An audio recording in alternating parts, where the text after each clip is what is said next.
ದಿನದಿಂದ ದಿನಕ್ಕೆ drug city ಆಗ್ತಿದೆಯಾ silicon city? ಯಾರ ಭಯವೂ ಇಲ್ಲದೆ ತರಕಾರಿ ರೀತಿ ಗಾಂಜಾ ಸಾಗಾಟ ಮಾಡಲಾಗ್ತಾ ಇದೆ. ನೋಡಿ, ಸುಮಾರು 3.57 ಕೋಟಿ ಮೌಲ್ಯದ 333 ಕೆಜಿ ಗಾಂಜಾ. ದಿನದಿಂದ ದಿನಕ್ಕೆ ಡ್ರಗ್ ಸಿಟಿ ಆಗ್ತಾ ಇದೆಯಾ ಸಿಲಿಕಾನ್ ಸಿಟಿ? ಯಾರ ಭಯವೂ ಇಲ್ಲದೆ ತರಕಾರಿ ರೀತಿ ಗಾಂಜಾ ಸಾಗಾಟ. ಸುಮಾರು 3.57 ಕೋಟಿ 333 ಕೆಜಿ ಗಾಂಜಾ ನಾಯಂಡಹಳ್ಳಿ ಮೆಟ್ರೋ ಬಳಿ ಸಿಸಿಬಿಯಿಂದ ಗಾಂಜಾ ಸೀಸ್ ಮಾಡಲಾಗಿದೆ. ಗಾಂಜಾ ಸೀಸ್ ಮಾಡಿ ಆರೋಪಿ ವಶಕ್ಕೆ ಪಡೆದ ಪೊಲೀಸರು. ಗಾಂಜಾ ಸಾಗಾಟ ಮಾಡುತ್ತಿದ್ದ ರವಿ ಸಿಸಿಬಿ ಪೊಲೀಸರಿಗೆ ಲಾಕ್ ಆಗಿದ್ದಾನೆ. ಆಂಧ್ರ ಪ್ರದೇಶದಿಂದ ಚಾಮರಾಜನಗರ ಜಿಲ್ಲೆಗೆ ಸಾಗಿಸ್ತಾ ಇದ್ದಂತ ಗಾಂಜಾ ಕಂಟೈನರ್ನಲ್ಲಿ ಕೋಟಿ ಮೌಲ್ಯದ ಗಾಂಜಾ ಸಪ್ಲೈ ಆಗ್ತಾ ಇದೆ. ಖಚಿತ ಮಾಹಿತಿಯ ಮೇರೆಗೆ ಸಿಸಿಬಿ ಪೊಲೀಸರು ದಾಳಿಯನ್ನು ನಡೆಸುತ್ತಾರೆ.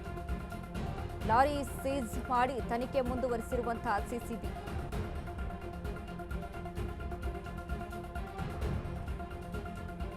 ನೋಡಿ, ತರಕಾರಿ ರೀತಿ ಗಾಂಜಾ ಸಾಗಾಟ ಆಗ್ತಾ ಇದೆ ಅಂತ ಅಂದ್ರೆ ಪೊಲೀಸ್ ಇಲಾಖೆ ಏನ್ ಮಾಡ್ತಾ ಇದೆ? ನಮ್ಮ ಗೃಹ ಮಂತ್ರಿಗಳು ಇದ್ರ ಬಗ್ಗೆ ಯಾವ ರೀತಿಯಂತ ಕ್ರಮಗಳನ್ನ ತೆಗೆದುಕೊಳ್ತಾ ಇದ್ದಾರೆ? ಪ್ರತಿ ಬಾರಿನೂ ಹೇಳ್ತಾರೆ ರಾಜ್ಯದಲ್ಲಿ ಈ ರೀತಿಯಾದಂಥ ಸಮಸ್ಯೆ ಆಗ್ತಾ ಇದೆ, ಗಾಂಜಾ ಹೆಚ್ಚಾಗಿ ಲಭ್ಯವಾಗ್ತಾ ಇದೆ, ಸಿಗ್ತಾ ಇದೆ, ಅಲ್ಲಿ ಇಲ್ಲಿ ಪೊಲೀಸರು ಸೀಸ್ ಮಾಡ್ತಾ ಇದ್ದಾರೆ. ನೋಡಿ, ಕಳೆದ ಬಾರಿ ನಾವು ಒಂದು ಗಮನಿಸ್ಬೋದು, ಮಹಾರಾಷ್ಟ್ರದ ಪೊಲೀಸರು ಸೀಸ್ ಮಾಡಿರ್ತಾರೆ ಒಂದಿಷ್ಟು ಗಾಂಜಾವನ್ನ ಕರ್ನಾಟಕದಲ್ಲಿ. ನಿಜಕ್ಕೂ ಬಟ್ ಕರ್ನಾಟಕ ಪೊಲೀಸರು ಮಾಡಿಲ್ಲ ಅಂತ ಅಲ್ಲ, ಕರ್ನಾಟಕ ಪೊಲೀಸರು ಸಹಿತ ಇದ್ರ ಬಗ್ಗೆ ಕ್ರಮವನ್ನು ತೆಗೆದುಕೊಳ್ತಾ ಇದ್ದಾರೆ. ಅದ್ರ ಬಗ್ಗೆ ಅವರು ಸಹಿತ ಒಂದಿಷ್ಟು ಸೀಸ್ ಮಾಡಿ ಅಲ್ಲಿ ಸುತ್ತ ಕಂಡುಹಿಡಿರುವಂಥ ಆರೋಪಿಗಳನ್ನ ಸೆರೆ ಹಿಡಿದಿರುವಂಥ ಒಂದಿಷ್ಟು ಮಾಹಿತಿಗಳು ಇದೆ, ಇಲ್ಲ ಅಂತ ಅಲ್ಲ.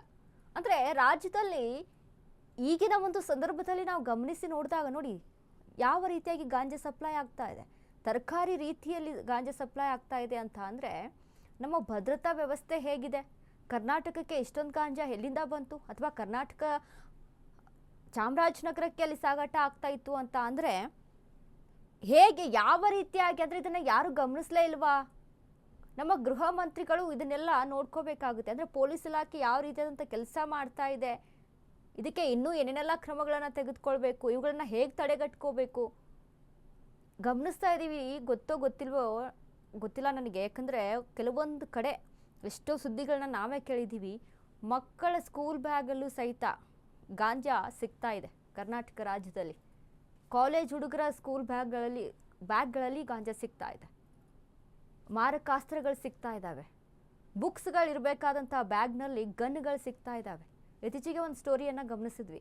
ಇಷ್ಟೆಲ್ಲ ರಾಜ್ಯದಲ್ಲಿ ನಡೀತಾ ಇದೆ, ಒಂದು ರೀತಿಯಾಗಿ ದಂಧೆ ನಡೀತಾ ಇದೆ ಅಂತ ಅಂದರೂ ಗೃಹ ಮಂತ್ರಿಗಳು ಏನು ಮಾಡ್ತಾ ಇದ್ದಾರೆ?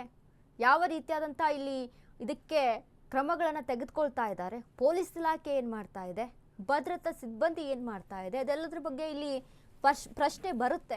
ಬಟ್ ನೋಡಿ, 333 ಕೆಜಿ ಗಾಂಜಾ, ಒಂದು ರೀತಿ ತರಕಾರಿ ಸಾಗಾಟ ಮಾಡ್ತಾರಲ್ಲ ಆ ರೀತಿಯಲ್ಲಿ ಸಾಗಾಟ ಆಗ್ತಾ ಇತ್ತಂತೆ ಈ ಗಾಂಜಾ. ಎಲ್ಲಿಂದ ಅಂತ ಅಂದರೆ ಚಾಮರಾಜನಗರ ಜಿಲ್ಲೆಗೆ ಗಾಂಜಾವನ್ನು ಸಾಗಾಟ ಮಾಡ್ತಾ ಇದ್ರು. ರವಿ ಎಂಬ ಲಾರಿ ಡ್ರೈವರ್ ಸಂಬಂಧಿಸಿ ಸಿಸಿಬಿ ಪೊಲೀಸರು ಸೀಸ್ ಮಾಡಿದ್ದಾರೆ.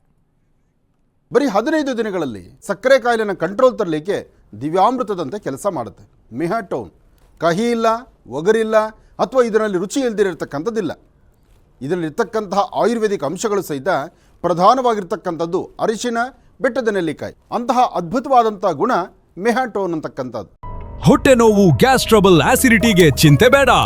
1 ಚಮಚ ಅಮೃತ ಬಿಂದು ಔಷಧಿ ನಿರಾಳತೆಯ ಅನುಭವ ನೀಡುತ್ತದೆ. ಅಮೃತ ಬಿಂದು, ಕೋಟ್ಯಾಂತರ ಜನರ ನೆಚ್ಚಿನ ಆಯುರ್ವೇದ ಪರಿಹಾರ.